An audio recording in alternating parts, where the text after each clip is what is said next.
சாப்பாடு இல்லை அப்படின்னா 10 அஸ்வினிமித்திர ஒரு வாட்டர்ஸ் போட்டிங்கன்னா எனர்ஜி கிடைக்கும். பசிக்கும், அம்மா சாப்பிட ஆக்குற நேரம் ஆகும், எங்காவது போயிருக்கிறோம் பசிக்கும், 10 அஸ்வினிமித்திர பண்ணி ஒரு வாட்டர்ஸ் போட்டுக்கிட்டீங்கன்னு வச்சுங்க எனர்ஜி கிடைக்கும்.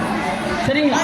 படிக்க முடியல, ரொம்ப டயர்டா இருக்குது, 10 அஸ்வினிமித்திர ஒரு வாட்சஸ், 10 தோப்புக்கரனா ஒரு மூச்சு பயிற்சி, 10 அஸ்வினிமித்திர ஒரு வாட்சஸ் போட்டுக்கிட்டீங்கன்னு வச்சுக்கோங்க படிக்க முடியும். சரிங்களா?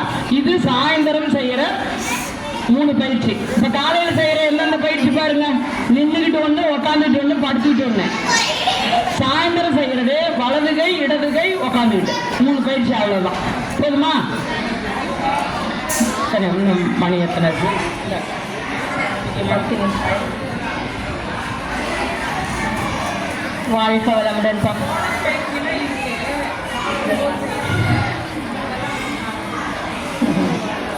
சரி, வாழ்க வளமுடன்.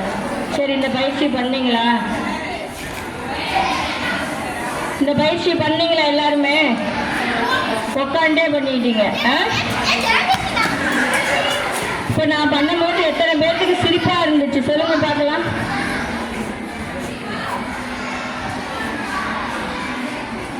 இது உங்களுடைய வாழ்க்கைக்கான ஒரு முறையான உயிர் சக்தியை மேம்படுத்தக்கூடிய ஒரு பயிற்சி.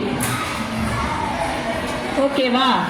இந்த பயிற்சியை நாம் ரெகுலராக செஞ்சோம் அப்படின்னா இதனுடைய பெனிஃபிட் என்ன அப்படின்னு கேட்டீங்கன்னு வச்சுக்கோங்க, நினைவாற்றலை அதிகப்படுத்தி கொடுக்கும், மூளை செல்களை புத்துணர்ச்சி அடைய செய்யும்.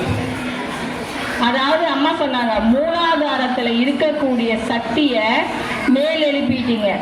அது எப்படி வந்துச்சு அப்படின்னா சொன்னாங்களா, குழந்தையா இருக்கும்போது உச்சந்தலையில நம்மளுடைய சக்தி இருக்கும்.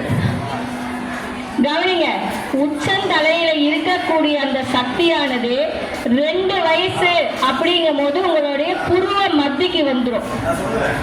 புருவ மத்திக்கு வந்துருச்சு அப்படின்னா குழந்தைகளுக்கு அறிவாட்சி வளரும் அப்படின்னு சொல்லுவாங்க. அப்பதான் அந்த குழந்தைங்களுக்கு அப்பா அம்மா அண்ணன் தம்பி அப்படிங்கிற உறவு முறையிலேருந்து எல்லா பொருளையும் பார்க்கக்கூடிய திறனும் அதுக்கு அதிகமாகும். இது 4 வயசுங்கும் போது தொண்டை குழிக்கு வந்துடும். புரியுதா? தொண்டை குழிக்கு வந்துருச்சு அப்படின்னா பேச்சு திறன் அதிகப்படுத்தும், ஆட்சி மலரும் அப்படின்னு சொல்லுவாங்க. இதே 8 வயசுக்கு வரும்போது நம்மளுடைய அநாதக சக்கரம் சொல்லுவாங்க. இது ஆகினை, இது விசுத்தி, நெஞ்சுக்குழி. நம்மளுடைய கை வச்சு பார்த்துக்கோங்க நீங்களே, நம்மளுடைய நெஞ்சுக்கு கீழே ஒரு குழி மாதிரி இருக்கும். இந்த இடத்துக்கு வந்துருச்சு அப்படின்னா பயம் அறியா வயதுன்னு சொல்லுவாங்க. ஓடுற பாம்பை பிடிக்கலாம், நீ செய்யாத அப்படின்னா அதை தான் போய் செய்வோம். அந்த மாதிரி இருக்கக்கூடிய ஒரு சூழ்நிலை. இதே 10 வயசு அப்படிங்கும் போது தொப்புளுக்கு இறங்கிடுவோம். இங்க இருக்கக்கூடிய அந்த உயிர் சக்தியானது கொஞ்சம் கொஞ்சமா இங்க வருது, இங்க வருது, நெஞ்சுக்குழிக்கு வருது, கீழே தொப்புள் மையத்துக்கு வந்துடுது. தொப்புள் மையம் அப்படிங்கிறது மணிப்பூரகம், நெருப்பு மையம் அப்படின்னு சொல்லுவாங்க. இங்க வரும்போது நல்லா சாப்பிட தோணும். 2 தோசை சாப்பிட்ற இடத்துல 4 தோசை சாப்பிட எடுக்கும், பசி நல்லா எடுக்கும். அதே கொஞ்சம் கீழே இறங்கிடுச்சு அப்படின்னா ஆண் பெண் தன்மை உணர்வீங்க. நான் பெண்ணே, நீ ஆணே. ஏதாச்சும் இப்போ சொன்னா சிரிக்கிறீங்க பார்த்தீங்களா, ஐயோ பசங்க முன்னாடி வச்சு சொல்றாங்களே, ஐயோ பொட்ட பிள்ளைங்க முன்னாடி வச்சு சொல்றாங்களே அப்படின்னு ஒருத்தர் நினைச்சுக்கிறீங்கல்ல, அந்த மாதிரி எண்ணங்கள் உருவாகும். இதே 14 வயசுங்கும் போது நம்மளுடைய வலிஞ்சு வந்தது முதுகு தண்டினுடைய கீழே போய் நின்றுடும். புரியுதா? இந்த சக்தி எப்படி படிப்படியா கீழே இறங்கி வந்துருச்சுன்னு, எங்க இருந்த சக்தி மூலாதாரத்துக்கு வந்துருச்சு. இப்ப இந்த மூலாதாரத்துல இருக்கக்கூடிய சக்தியை தான் நீங்க உறிஞ்சி எடுக்கிறீங்க, மூச்சு வழியா உறிஞ்சி எடுக்கிறீங்க. உறிஞ்சி எடுத்துட்டு உச்சந்தலையில வைக்கிறீங்க. உச்சந்தலையில வச்சுட்டு சவரை திறந்து விட்டா தண்ணி எப்படி நம்ம உடல் ஃபுல்லா கீழே பாதம் வரைக்கும் போகுதோ அதே போல ஒரு கற்பனையா அந்த சக்தியை உச்சந்தலையில இருந்து காத்த வெளியில விடுறீங்க பார்த்தியா, பல்லு இடுக்கு வழியா சவுண்டோட. அப்ப என்ன பண்ணுனா கை காலு நம்மளுடைய செஸ்ட், வயிறு, தொடைப்பகுதி எல்லா பக்கமும் பரவி கீழே பாதத்துக்கு வர வரைக்கும் அந்த காற்றை வெளியில விடணும் நீங்க.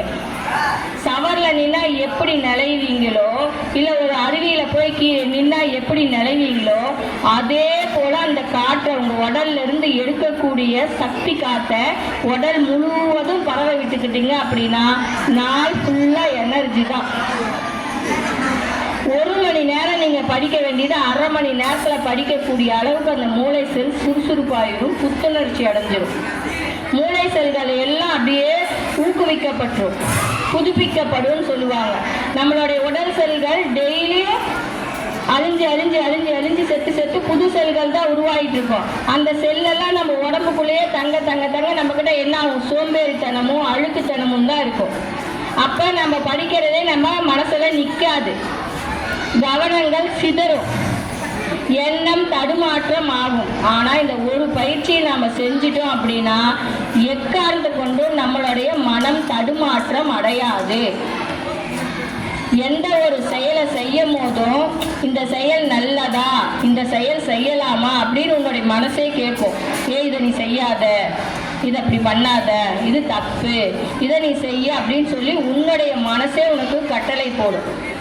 அந்த அளவுக்கு இந்த பயிற்சி உன்னதமான ஒரு பயிற்சி.